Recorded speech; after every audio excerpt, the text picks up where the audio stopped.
Hey, deserving listeners, Love is Blind. Let's watch and see what happens. Are you concerned? Yeah.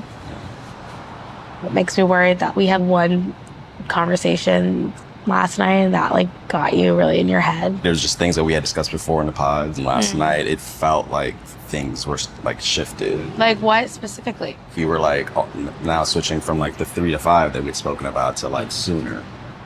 I was just kind of like... Okay, so we're learning that last night, off camera, they had a bit of a discussion about the kids, and he is saying that she shifted her timeline, I think, to be sooner, and he reacted to that. Yeah, that doesn't really surprise me. Sometimes you just can't really know how you're going to feel. You know, sometimes things change. And on the other hand, it's really important that they are communicative and know what they want and communicate that, because, you know, it can be a bit of a deal breaker for some folks. So she could say, yeah, last night I did say a shorter timeline, and here's why. Because I changed my mind. It's okay to change your mind. That's all right. Or I thought about it further, and this is, or earlier when I said 2 or 3 years, I was trying to convince myself because I knew that you didn't want kids right away. But, and I thought maybe I'd be able to adjust to that, but I just can't. I want to have kids a lot sooner than that. Is there anything else, you know, that's gonna... I mean, imagine things will change over time. Yeah, things will change. But like the big things, you know, like the real important things is like really what I'm like really thinking about. And this makes me think that the two of them are pretty involved with each other and want to get married, because if either one of them were a no in their mind right now, they'd be like, well, it doesn't really matter because we're not going to get married, so I'll agree to whatever. Sure, we'll have kids soon after we get married. It's good. It's all good. It's going so.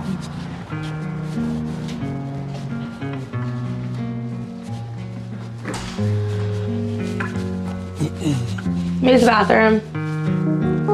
You just need a moment? I'm using the bathroom. Oh, okay. Oh, yeah. Okay, then she suddenly says it's all good and walks away. Maybe she doesn't want to have the conversation on camera. I don't know. She is maybe just taking a break. It's a lot. It's a lot, I know. Well, especially like the sexual stuff, it's like, I do understand like your concern there, and I think they're valid, but it's also at the same time like, I'm clearly sick, I have a severe vitamin D deficiency and the PMS, and like just the fact that I'm like going back and forth from Baltimore, I feel like shit today. All right, it also sounds like she's referring to a previous discussion around him wanting to have sex, and she wasn't up for it. Sounds like that's part of what's going on right now too. I don't want it to be something where you're like not satisfied because I am a sick person. I'm willing to like work through these things with you. Yeah, I just like assumed like if you're sick, like I wish I didn't have to explain why. Okay, it sounds like, at least from her perspective, she was put into a position of having to justify herself, and that he wasn't accepting her initial pushback regarding sex. I don't know. She's saying, if you were in my shoes and you were sick and I wanted to have sex with you and you said you were sick, I would accept that, and you weren't accepting that. An issue, I don't think it'll be an issue. Like, I'll never try to like put you in a place where like you feel forced to do anything. Like, I don't need you to like feel the pressure to try to like prove anything or like try to be like, before you walk down the aisle, are you going to be expecting to see something? This part of the experiment was like really important for me, because it's like, it's where we like make sure that we actually do have the physical intimacy. Okay, it sounds like his point is we need to have sex so that we can see if we're compatible sexually before getting married. Yeah, but I also wonder if, I don't know, I mean, this is hard to imagine given what we've seen, but I wonder if he was just trying to get his way and was using the wedding as a tool, as a lever to use against her, leverage, and saying, well, subtly saying, if you're not going to have sex with me, then why should we get married, or that kind of, I doubt that that's true about him. It doesn't seem like he would do something like that, but at the very least, he is saying now, and it sounds like he said before, that he wants to, he wants to make sure that they're compatible in all the ways, which makes me wonder if they haven't had much sex or sex at all. I don't know. I can't tell. I took a break and I talked with Stacy about her memory of their last conversation where they're talking about contraception, and Stacy was saying what I was wondering too. I was like, what was your impression? She said, it kind of sounded like they hadn't had sex yet. And I think that is a possibility. I was like, did I not pick up on something? And, it's fine. We don't need to know. It's their lives. But it does contextualize it, kind of. I think I just locked in that everyone was having a lot of sex because, aside from Garrett and Taylor, because at that first pool party, the women were all saying how much sex they were having, and it sounded like they were all having, because they had had 24 hours with their partners, and a lot of the women were saying they not only had sex, but they had sex like a few times or something, and it was all good, it was all great. So I think I just sort of locked in. But even if that's true, it doesn't mean that they continue to have a lot of sex. That's what I said to my wife is like, it's possible that they're just doing third base stuff, if you know what that means. Because it sounded like they hadn't used any contraception, which from the way they were talking, it didn't sound like that was something that they would want to do given the risks. But then anyway, who knows? It doesn't really matter.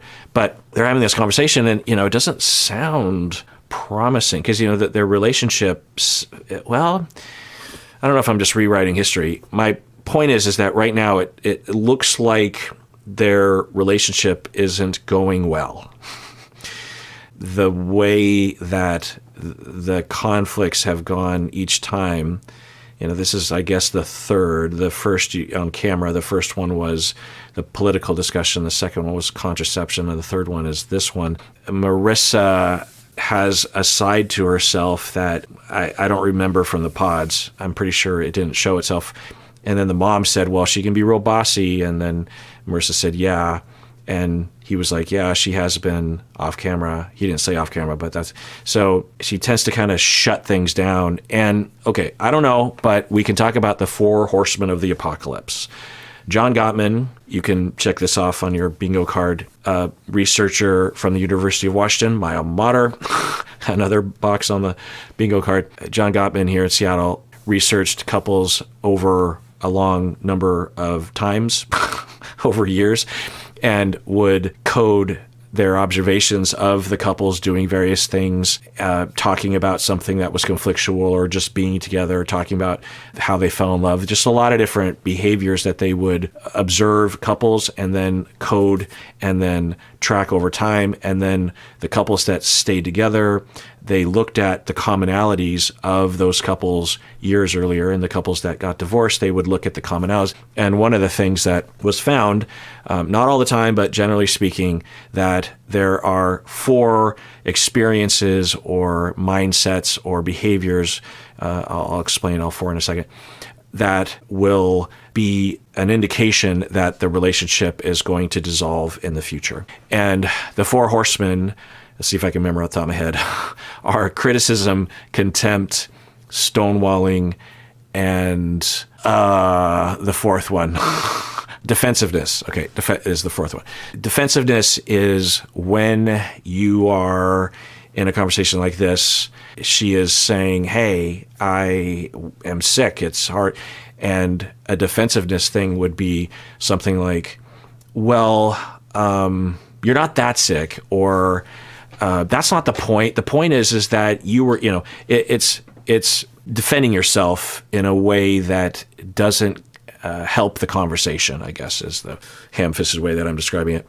And you also have criticism, which is pretty easy to understand, to be critical of another person. Contempt is to develop contempt for your partner, meaning that you have experienced and or interpreted things in such a negative way that you now have a story, a narrative about your partner that is contemptuous. It's one thing to have a complaint about your partner or to notice an annoying pattern or habit that your partner has. Maybe they're messy, or they interrupt you, or they are late to pick you up, or they talk too much. You get to know someone well enough, you're going to have some annoyances. But there's a difference between getting annoyed with something occasionally and being contemptuous about that, right?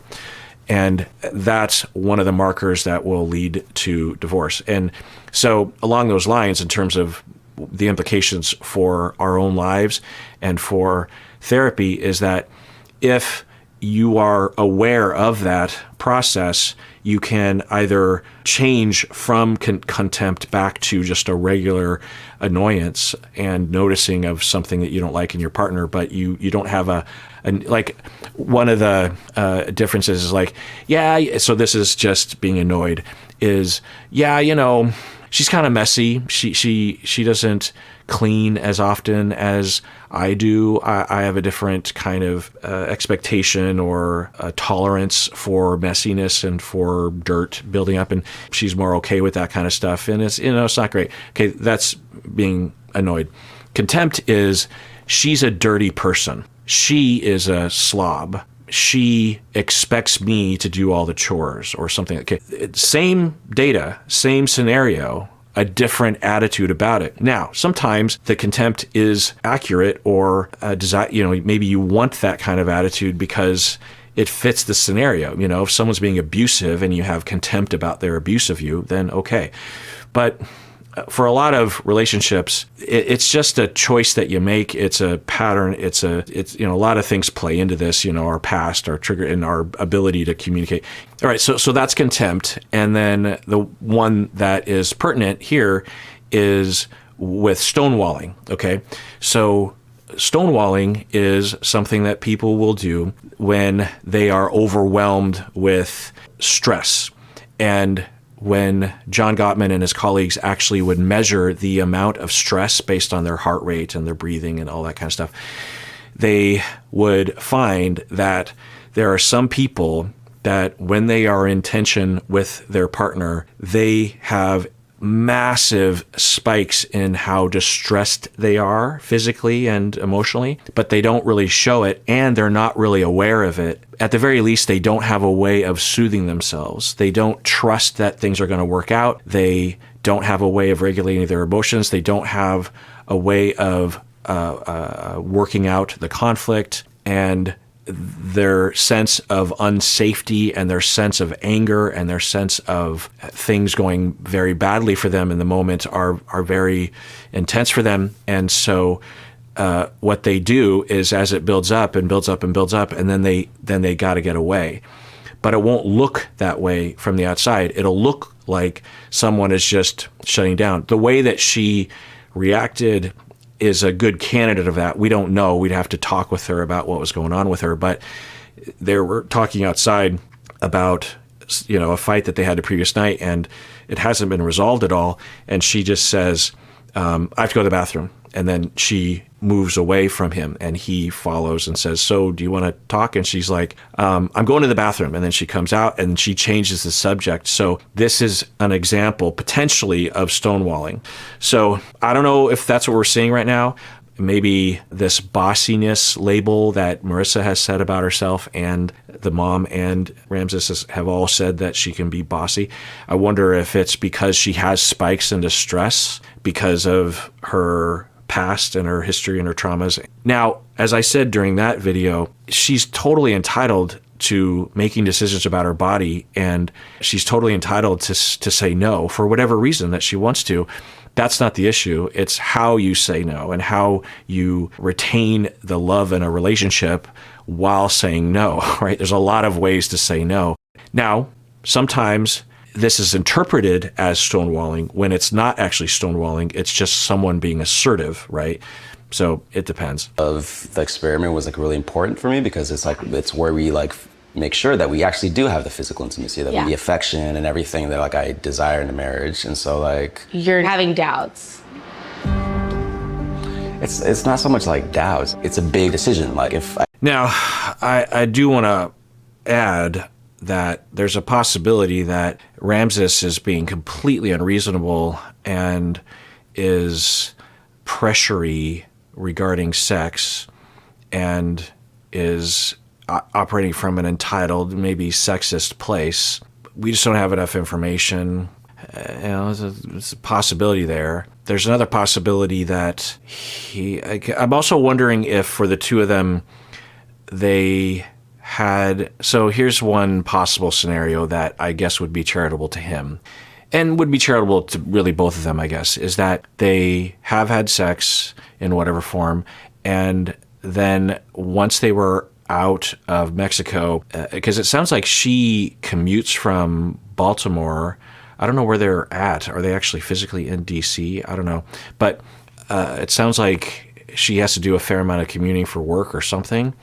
And that they don't have a lot of time to be together, and that she's very stressed out, and maybe he has a bigger libido than she does. And so they are maybe not having sex very often and not connecting, physically very often. And that he is concerned because, aside from sex just being pleasurable and connecting, but also as a way to suss out whether or not you're compatible. So there's a version of this story where they have had extremely limited physical interactions with each other, and he really would like to know how they are together physically before he decides to get married. And that's all that he's saying. It's like, we've barely ever, because of circumstances and one thing or another.